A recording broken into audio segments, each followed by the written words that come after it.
Roseman, I don't see how you hate this deal. To me, I like the deal. I told the audience I like the deal. Gunner, where are you on the deal?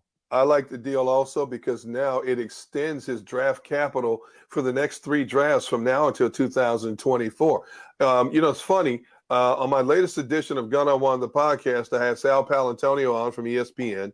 And one of the many topics Sal brought up was the fact that he didn't believe the Eagles were going to use all 3 draft picks this year. He felt they would try to slide one back to another year just in case they have to draft a quarterback. And lo and behold, sure enough, that's exactly what they did. And when I heard Sal talk about it, I was inclined to agree with him more and more. It makes more sense.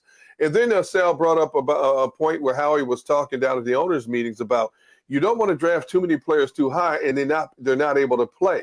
And I said, that makes a lot of sense. You're drafting these first-round picks, and all of a sudden you have to make a definitive decision on them if they're sitting behind guys that are still under rookie contracts or you've now given extensions to. So it makes sense to draft strategically for exactly what you think you need now, where you can plug and play these young guys right now, and then continue to chain in 2023, 2024. Now, here's the thing for me. Let's say, and I'm hoping I'm wrong, I hope Jalen Hurts improves 150% for 2022.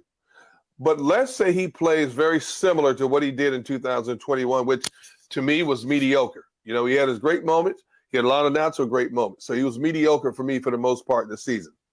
All right. The Eagles could still win the division in spite of Jalen Hurts' performance.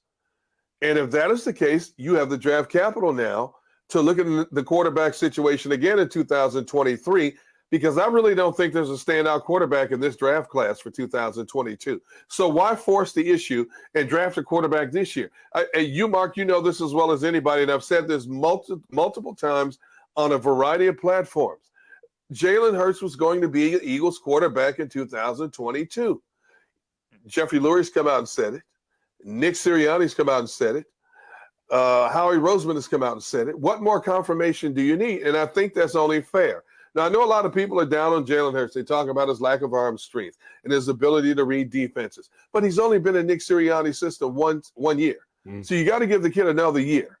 And I still think, even with Jalen Hurts at the helm of this offense in 2022, I still think this team has a chance to win the division. When you look at, there's really no clear-cut winner. Amari Cooper is no longer in Dallas. Cedric Wilson has gone from Dallas. They lost Lyle Collins as well.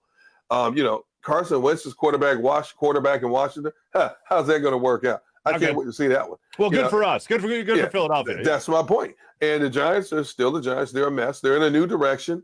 I do think the coach is a good coach, and I do think he's going to turn it around. But I don't know if he's got the personnel to turn it around in 2022. So the Eagles could win a division in spite of Jalen Hurts' performance. Okay? Yeah. Which means now you have the draft capital again. You win a division, you get these young guys another year playoff experience, and you go back in the draft in 2023. And if that class is stronger as we're anticipating, that's where you try to nab your quarterback.